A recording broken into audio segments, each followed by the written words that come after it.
공급 절벽이라는 부메랑으로 돌아온 주택 정책, 앞으로 어떻게 될까요? 지금 시작하겠습니다.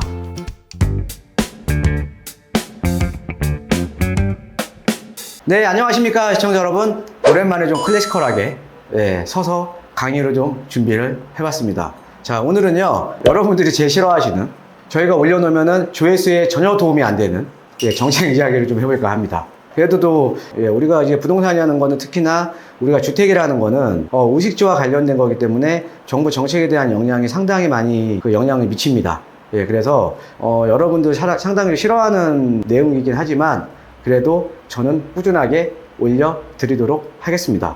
먼저 이제 최근에 이제 나온 내용들을 보면, 지금 이제 국토부 장관께서 9월 20일에서 25일, 그러니까 명절 전후로 해서 주택 공급에 대한 대책을 발표를 하겠다. 근데 그 이유를 한번 보자라는 거죠. 자, 최근에 보면 이제 이 부동산 시장 쪽에 PF 시장이요, 지금 이제 자금 시장 좀 경색이 지금 일어나고 있습니다. 그래서 자금이 잘 안 도니까, 그러니까 피가 안 도니까 주택 공급에도 지금 빨간불이 지금 켜진 거거든요. 최근에 이제 서울권에 보면요, 서울권도 마찬가지고 지방권일수록 더 심하죠. 우리가 정비사업 쪽에도 시공사하고 갈등이 없는 지역들이 없습니다. 왜냐면 건축비가 너무 많이 올랐습니다. 지금 홍제 3구역 같은 경우도 공사비 갈등 격화가 심화되면서 시공사 해지 수순에 돌입하나, 그 다음에 공사비 840만 원 준대도 시공사들이 손살해. 그래서 공사비가 재개발, 재건축에 대한 복병, 그리고 끊이지 않는 공사비 갈등. 공사비가 너무 많이 오르다 보니까, 인건비라던가 원자재 값이 오르다 보니까 당연히 공사비에도 반영이 되겠죠. 우리가 이제 시공사하고 이제 처음에 공사비를 체결하고도 몇 년 뒤에 가는 거잖아요. 그러다 보니까 그 안에 지금 건축비가 너무 많이 증가를 했다라는 거죠. 그래서 갈등 사례를 보면 마포의 모구역 같은 경우에는 기존에 평당 490만 원 했는데 610만 원의 협의를 보자. 자, 그런데 시공 사업당 같은 경우는 안 된다. 우리 719만 원에 해야 된다.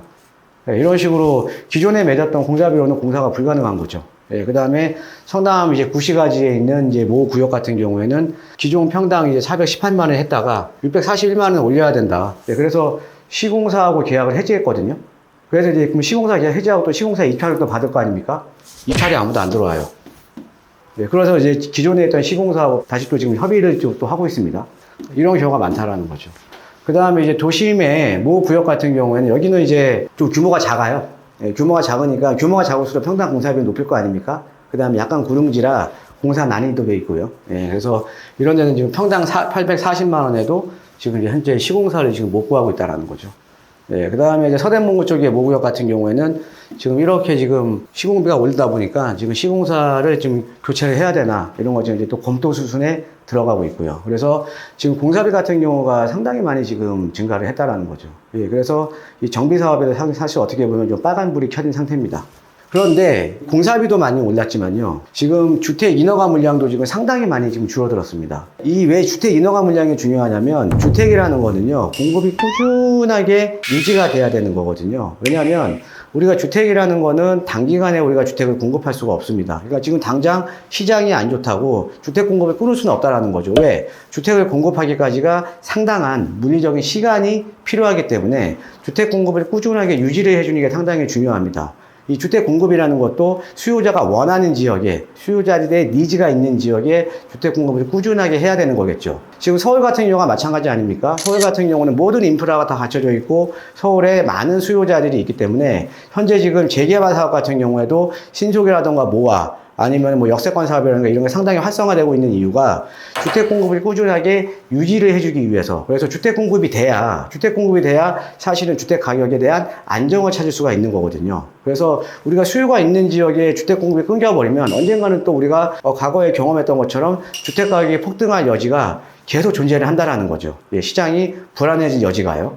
그래서 이런 인허가 물량이라든가 이런 것들도 꾸준하게 유지가 돼야 되는데, 지금 요즘 최근에 계속 이제 언론에 이슈가 되는 게, 지금 인허가 물량이 상당폭 줄어들었습니다. 지금 작년 동기 대비 지금 전국적으로 보면 27.2%가 지금 감소를 했고요. 수도권 지역은 24.8%. 그 다음에 전국적으로는 지금 50.9%가 지금 착공 실적이 지금 감소를 했습니다. 인허가가 없으니까 착공도 더 줄어들겠죠. 그러니까 인허가를 냈더라도요, 착공으로 들어가더라도 아까 말씀드렸듯이 공사비에 대한 갈등, 공사를 해서 진행을 해야 되는데 요즘 이제 자금 시장이 안 좋거든요. 지금 이제 PF 시장이. 예, 그러다 보니까 지금 인허가를 내고도 착공에 못 들어가는 것들이 상당히 많다라는 거죠. 서울 아파트 같은 경우도 작년 동기 대비해서 지금 65.7%가 지금 감소를 해버리는 겁니다. 예, 그러니까 최근에 나오는 것들이 지금 공급 절벽, 2, 3년 후에는 또 이제 공급 대란이다. 이런 얘기가 지금 나오고 있는 거거든요. 예, 그래서 지금 이제 추석 전후로 해서 지금 이제 이 주택 공급에 대한 대책을 지금 발표를 하겠다라는 게 지금 정부에서 발표가 된 거고요. 그러니까 정부에서도 지금 심각하게 받아들이고 있다라는 거죠. 그 이유가 뭐냐면요. 일단은 대출을 받아서 지금 이제 이 사업을 하는 구조인데 금리가 높다 보니까는 자금 조달 비용이 증가를 하잖아요. 부동산이 지금 뭐 서울의 강남 상구나 이런 데는 지금 V자 반등이 됐지만 다른 지역은 그렇게 분양시장 여건이 좋은 게 아닙니다. 서울이나 수도권 지역을 빼고는요. 예, 그러다 보니까는 자금 조달 비용은 증가를 했는데 비용이 증가한 만큼 분양가는 올리기가 쉽지가 않잖아요. 예, 그러니까 착공 물량도 감소를 하는 거죠. 인허가 물량도 마찬가지고요. 예. 그 다음에 이제 원자재 또 인건비들이 지속적으로 상승을 하면서 이제 건축비들이 아까 말씀드렸듯이 많이 증가를 한 겁니다. 그 다음에 PF 시장. 그러니까 이번에 아마 주택 공급에 대한 대책에도 이 PF 시장에 대한 그 이제 대책들이 나올 겁니다. 그러니까 이 PF 시장이, 그러니까 이 프로젝트 파이낸싱 시장이 지금 자금 경색이 일어나면서, 그러니까 돈을 안 빌려줘요, 은행에서. 그러니까는 대주단에서 돈을 안 빌려줍니다. 예, 금융권에서. 예, 그러다 보니까는 자금 조달에 대한 어려움도 상당히 많다라는 거죠. 자, 그 다음에 분양 수요는 지금 거기다가 아까 말씀드렸듯이 서울이나 수도권 지역은 지금 상당히 지금 경쟁률이 높아졌지만 또 그렇지 않은 지역들이 존재를 하면서 분양 수요는 또 양극화가 되고 있다는 거죠. 그래서 이 공급 감소에 대한 문제점을 보면 PF 시장도 양극화에 따라서 물량 감소가 심화가 될 거고요. 지방권일수록 사실은 미분양에 대한 가능성이 높잖아요. 예, 그러니까 지방권일수록 공급 여력이 상대적으로 더 감소할 수밖에 없다라는 거죠. 그러니까 이제 잘 되는 쪽으로 이제 PF도 많이 해주겠죠. 그렇죠? 예. 자, 그 다음에 우리가 주택 공급까지의 물리적인 시차가 존재를 합니다. 아까 제가 말씀드렸듯이. 지금부터 인허가 물량이 계속 줄어들고, 그 다음에 착공 물량도 줄어들다 보면 나중에는 우리가 공급 절벽이 일어날 수밖에 없다라는 거죠. 지금 서울 같은 경우도요, 우리가 입주 물량만 한번 보면요. 내년 같은 경우는 올해 입주 물량의 60% 정도밖에 안 됩니다. 무려 40%의 입주 물량이 감소를 한다라는 거죠. 근데 이게 가면 갈수록 더 하거든요. 가면 갈수록. 자, 그래서 시장의 지금 불확실성이 지금 해소가 돼야 되는 거죠. 금리가 내려가거나 안정이 되거나. 그러니까 이자에 대한 부담이 적어야 수요자도 늘어날 거 아닙니까? 수요자도 늘어나고 그만큼 이 공급 여력도 상대적으로 좀 높아질 수가 있겠죠. 그렇죠? 예, 그다음에 하지만요. 지금 이렇게 인허가 물량이 줄어든 거는 또 단기간 내에 또 이제 공급량을 늘릴 수는 없습니다. 아까 말씀드렸듯이 상당히 공급까지 상당한 시차가 존재를 하기 때문에. 예, 그래서 여러분들 지금 분양시장 같은 경우는 지금 양극화가 되고 있고, 예, 그러니까 이런 여러 가지 여건들도 시장 참여자들이 지금 알고 있는 거죠. 그렇죠? 예, 그래서 이 분양시장 같은 경우는 경쟁률이 더욱더 높아질 가능성이 높습니다. 서울이나 수도권 지역은. 입지가 좀 웬만한 지역들 같은 경우는 지금 몇백 대 1이 나와버리잖아요. 앞으로 물량이 안 나올 거는 우리가 시장 참여자들도 지금 알고 있다는 거죠. 예, 그래서 지금 보면 이렇게 분양시장의 경쟁률이 높아지면서 여기에서 청약을 못 하시는 분들은 당연히 기존의 재고주택 시장으로 유입이 될 수밖에 없겠죠. 예, 그래서 제가 요즘 이제 말씀드리는 게 분양시장의 경쟁률이 올라가게 되면 5년에서 10년 차에 준신축 아파트도 영향권 아래에 놓일 수밖에 없다라고 제가 항상 강조를 해드리는 거거든요. 예, 그래서 지금 여러분들께서는 이거를 한번 생각을 해보셔야 되는 겁니다. 그러니까 만약에 지금 내가 아파트 분양을 지금 생각하고 계시는데 아마 생각만큼 당첨 가능성이 높지는 않을 거예요. 워낙 경쟁률이 심하잖아요.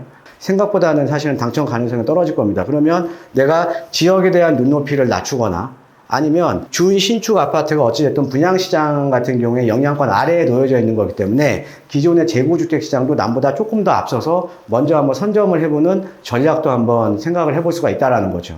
예, 추석 전에 정부에서 이제 주택 공급에 대한 대책이 발표가 될 거거든요. 예, 근데 거기에는 인허가에 대한 규제 완화라든가 지금 제가 예상되는 것들이요. PF 시장에 어떻게 유동성을 공급을 할 것인가. 예, 이런 것들이 아마 주가 될 겁니다. 예, 그래서 여러분들 정부에서 나오는 부동산 대책 제가 발표되자마자 또 우리 또 시청자 여러분들께 재빠르게 제가 철저하게 분석을 해서 또 올려드릴 테니까요. 또 그때 다시 한번 또 이제 보시도록 하고요. 저는 다음에 더 좋은 영상으로 또 여러분 찾아뵙도록 하겠습니다. 예, 감사합니다.